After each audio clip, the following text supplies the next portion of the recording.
Welcome back to Untold Parallels, where history isn't just told, it's relived. We bring you the forgotten echoes from the past, the legends once whispered as truth, and the impossible feats that shaped our world. I'm Jacob, and in this two-part journey, we enter one of history's most dramatic turning points, the Fall of Constantinople. And now in part 2, we continue our journey into the last hours of the Byzantine Empire.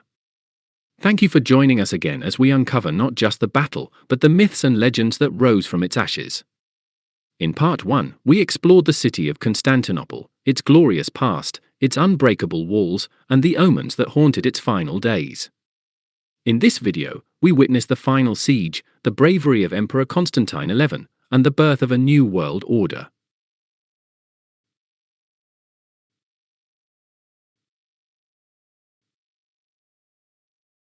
By late May 1453 AD, Constantinople had endured nearly 7 weeks of bombardment.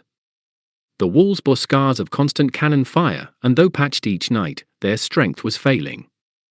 The defenders, numbering no more than 7,000, faced exhaustion, hunger, and dwindling hope. In contrast, Sultan Mehmed II still commanded an army of nearly 80,000. On May 23, 1453 AD, the Ottomans launched continuous bombardments, hammering the land walls near the gate of St. Romanus. Each blast shook the ground, reducing stone to rubble. Fires broke out within the city as flaming projectiles soared overhead.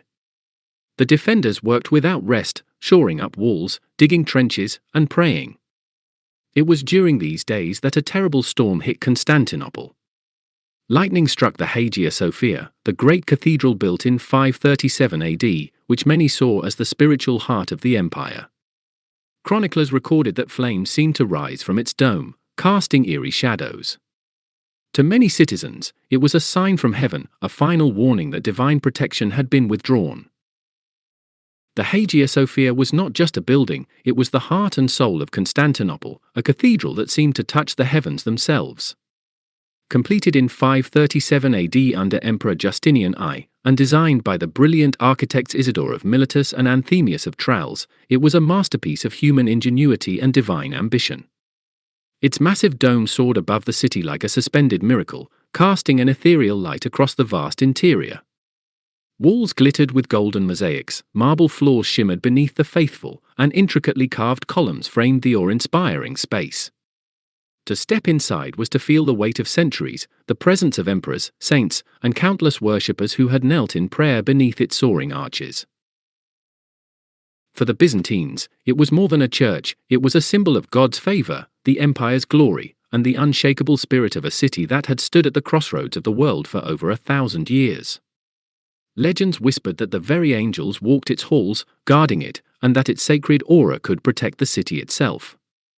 Even as cannon fire and siege engines threatened the walls outside, the Hagia Sophia remained a beacon of faith, awe, and unbroken history, a living testament to the grandeur of Constantinople.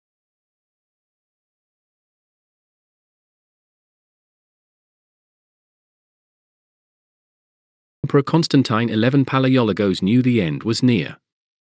On the evening of May 28, 1453 AD, he gathered his advisors, nobles, and military leaders. According to accounts, he gave a final speech, urging unity. He reminded them that they fought not only for their city but for their faith, their families, and the memory of Rome itself.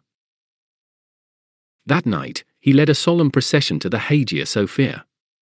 Citizens filled the church, praying by candlelight. Latin Catholics, Orthodox Greeks, Venetians, and Genoese all knelt together, despite centuries of division. The emperor himself knelt in prayer, seeking forgiveness for his people. Some chroniclers write that tears filled the eyes of hardened soldiers, knowing this would be their last night.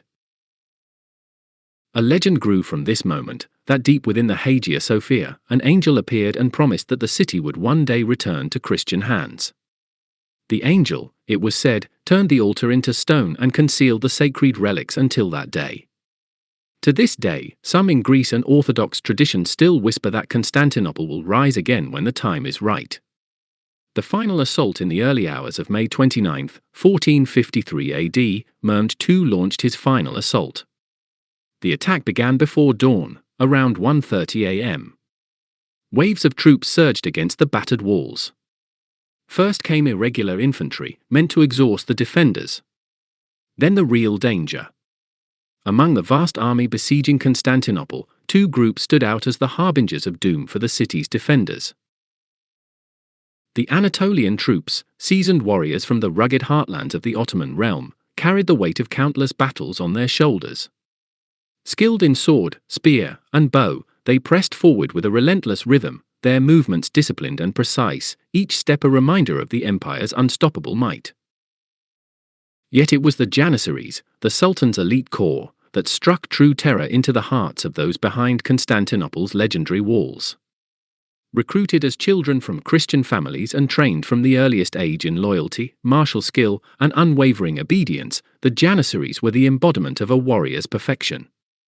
Clad in their distinctive uniforms and armed with the most advanced weapons of the age, they moved like a tide of steel and determination, surging where the battle demanded, unbroken by cannon fire or arrows.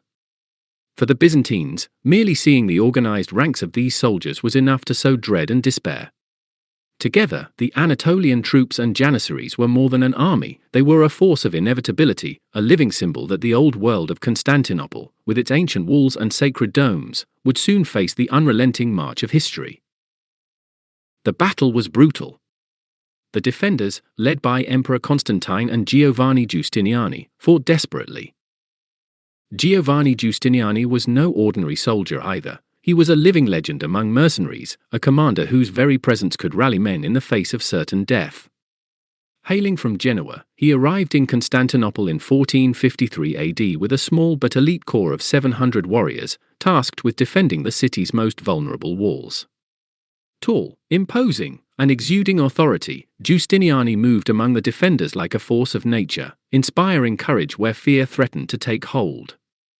He led from the front, personally directing the shoring of breaches, counterattacks, and the relentless defense against the Ottoman onslaught. Chroniclers wrote of his fearlessness, noting that he never flinched under the roar of cannons or the rain of arrows, and that his leadership held the fraying morale of the city together. Yet even a figure of his caliber could not defy fate forever. When he was gravely wounded in the final hours, panic rippled through the defenders, and the walls he had fought so valiantly to protect began to crumble. Giustiniani's heroism became emblematic of the city's courage, a reminder that even in the shadow of collapse, human valor could burn brighter than the mightiest siege engines. During the battle, arrows, spears, and boiling oil rained down from the walls. Cannons roared as the Ottomans pressed forward. For hours, the defenders held strong. But fate turned against them. Giovanni Giustiniani, the Genoese commander, was struck by a cannonball or crossbow bolt, accounts vary. Gravely wounded, he begged to be carried from the walls. His men, seeing their leader depart, panicked and fled. The defense faltered. At this moment, a massive breach opened near the gate of St. Romanus. The Janissaries poured in. Constantine XI, realizing all was lost, threw off his imperial regalia. Witnesses later said he cried out, "The city has fallen, but I live." He charged into the fray, sword in hand, and was never seen again. His body was never definitively identified. Legend has it that he was turned to marble by an angel at the moment of death, hidden beneath the city, waiting to return when Constantinople is restored. This myth made him known as the Marble Emperor in later Greek folklore. The city falls as the first light of dawn spilled over Constantinople on May 29, 1453 AD. The streets echoed with the thunder of victory and the cries of despair. Sultan Mehmed II's forces poured into the city, their banners waving over the shattered walls and the smoking ruins of towers. Soldiers moved through streets once lined with bustling markets, now silent under the shadow of conquest, seizing what remained and claiming Constantinople was the jewel of the Ottoman Empire. The Hagia Sophia, magnificent and awe-inspiring, became the center of this new rule. Mehmed II himself entered the Hagia Sophia later that day. Struck by its majesty, he ordered it to be converted into a mosque. This act symbolized the transformation of Constantinople from the capital of Byzantium to the heart of the Ottoman Empire. Hagia Sophia's sacred altars were transformed into the Sultan's mosque, the soaring domes now ringing with the call to prayer instead of hymns. Looting lasted for 3 days, a chaotic storm of fire, steel, and greed, as treasures, manuscripts, and sacred relics vanished into the hands of victors. By sunrise, Ottoman banners flew over Constantinople. According to some accounts, priests disappeared mysteriously into the walls during the chaos, a legend that claimed they would return when the church was once again Christian. The Sultan spared much of the city from total destruction, though looting lasted for 3 days, as was customary after a siege. Still, countless treasures, books, and artworks were lost forever. For many in Europe, the fall of Constantinople was like the end of the world. The people of Constantinople, those who survived, watched in fear and sorrow, some hiding in alleys and churches, others taken as captives or enslaved. And yet, even amidst destruction, Mehmed II began to rebuild. He repopulated the city, invited new settlers, and restored markets, ensuring that Constantinople would rise again, not as the heart of Byzantium, but as the thriving capital of a new empire. To the world beyond its walls, the fall of Constantinople was more than a military defeat, it was the end of an era, the collapse of a civilization that had called itself Roman for over a millennium, and the harbinger of a new age where East and West would be forever reshaped.